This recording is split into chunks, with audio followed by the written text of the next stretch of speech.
Welcome to Ron's RC Garage in Peoria, Arizona. It is July 24th, and it is going to get hot. They're predicting a record-setting 117 degrees today. And along the humidity, this old dude's going to play inside today. May make a run to the mailbox, which thank God isn't far away.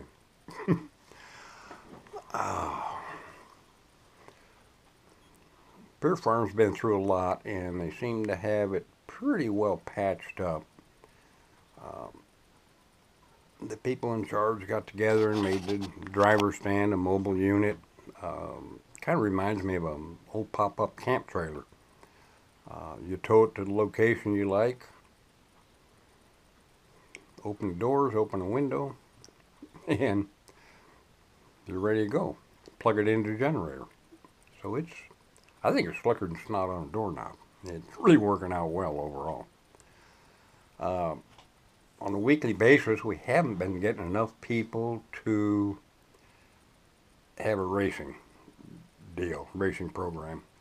So it's been turning out to be just an open practice. However, they did initiate a 4-race series, summer series, and I think they appropriately named it the Rebirth Series, which is pretty cool. It's a 4-race series with no throwouts. We had the first series race a couple of weeks ago. Had a good turnout. I believe there were 30 entries. So it had a full field of cars and trucks. It was also 113, 114 degrees. I had all my stuff ready as usual, and going down there anticipating a really good time and hopefully to try and have a decent finish. And for me personally, it turned out to be an absolute disaster. I never had it happen before, and I've been living in this Phoenix area for well in excess of 25 years. Never had a job inside. Always worked out in the heat. Never had a problem with it. Stay hydrated. Just stay after it. Until that first race. We didn't start till about 6. I got down there around 3. Hydrated all day before I went. Water, Powerade. Knew the drill, I thought. Got down there. And about 4:30, I decided to go run some practice. And of course, had my pop-up up. The truck was under the pop-up in the shade. I just thought, let me temp the engine just for the sake of. It hadn't been run, and it's been in the shade, and it was head temperature was 113 degrees. It was okay. Anyway, ran a little practice. Everything seemed fine. It was running good, and everything was working. Ran the first qualifier. Couldn't do anything. And it was a little after 6:30 or so. Just couldn't drive, and the truck's got the same setup. I've almost run, different layout, but the same dirt. Couldn't make anything happen. Finished it, but just nothing good. And didn't really tear up the truck. Decided to skip the second qualifier. Wasn't feeling real good. And by the time the main time came up for my class, it was 10 o'clock at night. I was feeling pretty pooky. Got up there, started the main, ran 2 or 3 laps. Couldn't even see my truck hardly. And I said, okay, there's something wrong.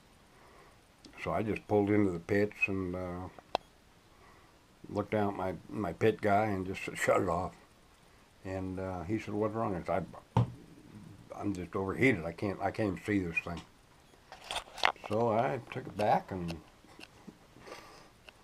got everything put away and got in my truck and turned on the air and just made sure I could even drive home. Basically, I ended up with heat exhaustion. Never bothered me before, but on the other hand, I've never been 70 years old before. So that was how that went down. But they're doing a great job. Pear Farm is alive and on life support, but doing okay. Hopefully everything's going to work out. I think it will. This heat does not help anything as far as trying to get people out. So with that being said, I've had the time here lately to go ahead and go through the T3 and the B3. Got a fresh body on the T3. I've been running this old body for almost a year, and it is held together with shoe glue and so on and so forth. It'll still work for a practice body.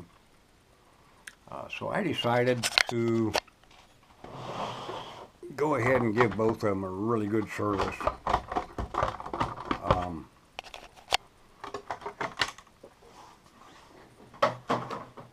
So all the bearings throughout both of them are totally cleaned and lubricated. The steering bearings, wheel bearings, diff fluids all changed.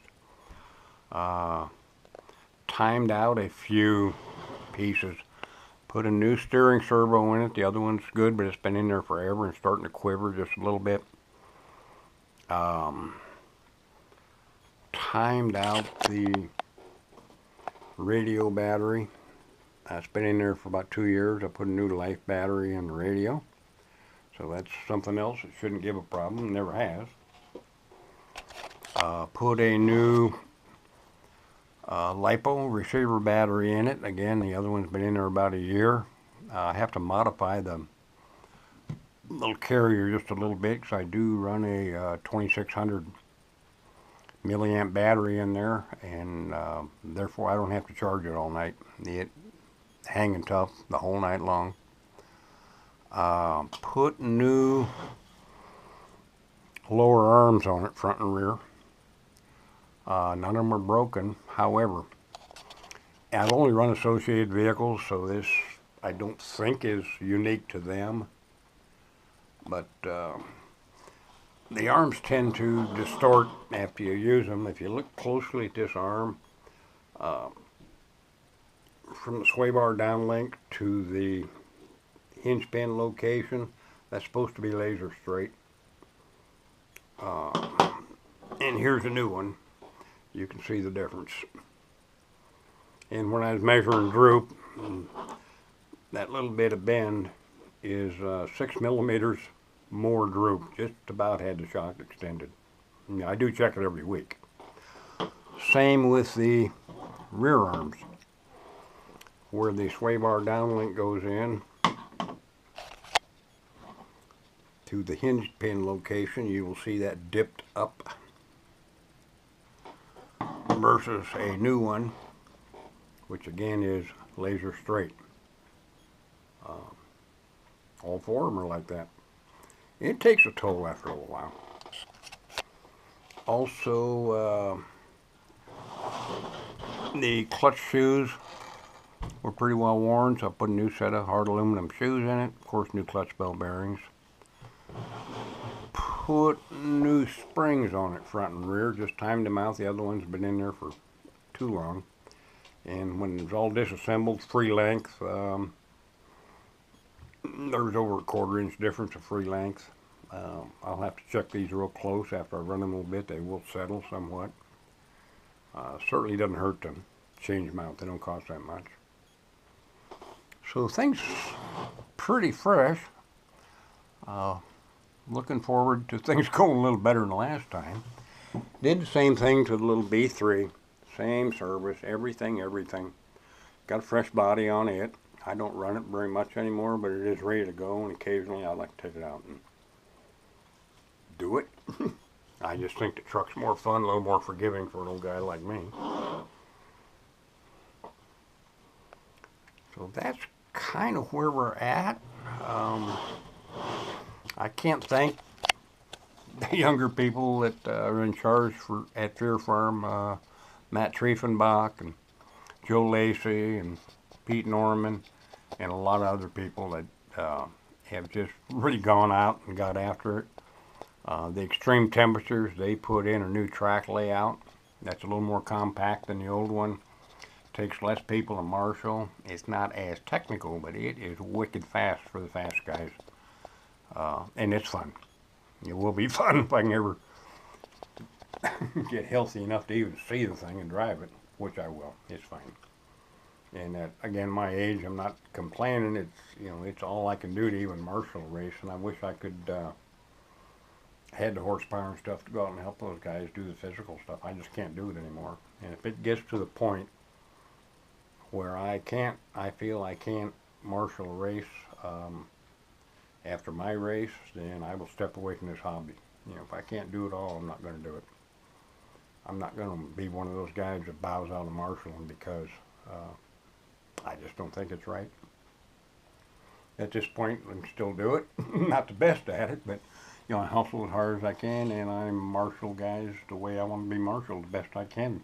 Uh, Physically, no, I'm not as agile and fast as those kids, and I got to be a little careful. You know, I'm, you know, crash an ankle or a knee or something. That's adios. So, but I do the best I can.